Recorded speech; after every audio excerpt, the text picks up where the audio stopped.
I live in a small, quiet town where not much happens. It's a place where everyone knows each other, and the biggest excitement is the annual summer fair. I had stayed up late working on a project for work. My desk is positioned right by the window, giving me a view of the dimly lit street outside. It was around 2 a.m. when I decided to take a break.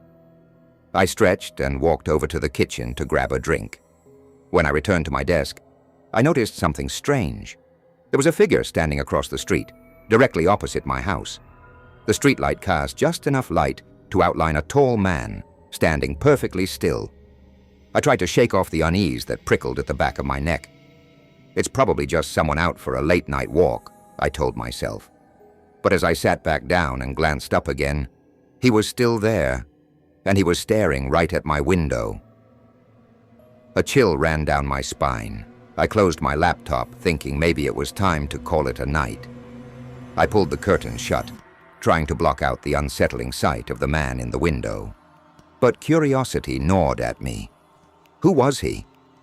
I peered through a small gap in the curtains. He hadn't moved. He was still there, staring. My heart pounded in my chest. I considered calling the police, but what would I say?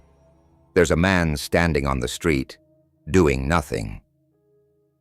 Trying to ignore the unease, I turned off the lights and went to bed. I lay there in the darkness, listening to the wind howling outside, my mind racing. Who was he? What did he want? Eventually, exhaustion overtook my fear, and I fell into a restless sleep. I dreamt of that man, standing outside, his eyes boring into mine. In the dream, I felt paralyzed, unable to move or scream as he slowly made his way to my front door. I woke up drenched in sweat, the morning light filtering through the curtains. I hesitated before pulling them open, half expecting to see the man still there. But the street was empty, the only evidence of last night being the faint, lingering dread in my chest. I went about my day, trying to push the memory of the man from my mind.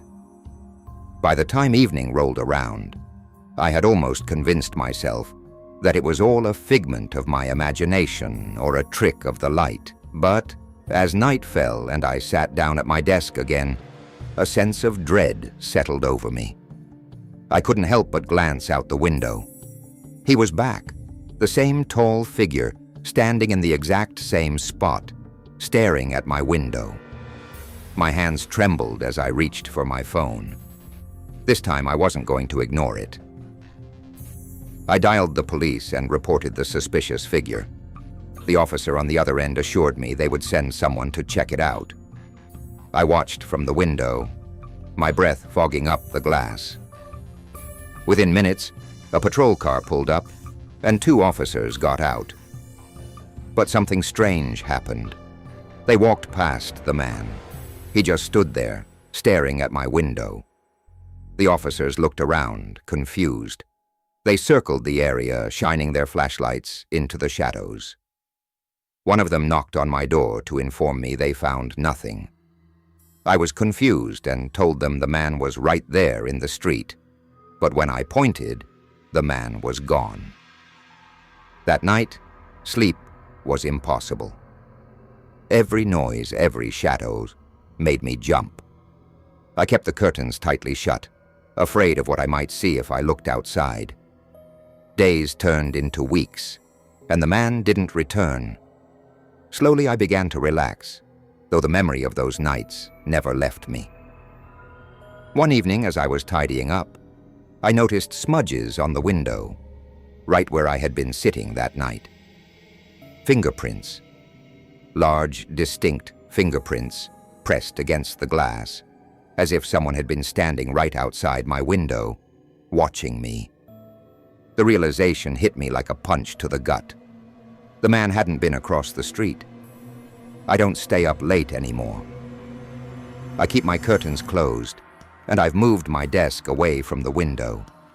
But every night, I can't help but feel his eyes on me, watching, waiting, and I sometimes see glimpses of him in the corner of my eye when passing the windows. but I haven't had a good look at him since the police incident.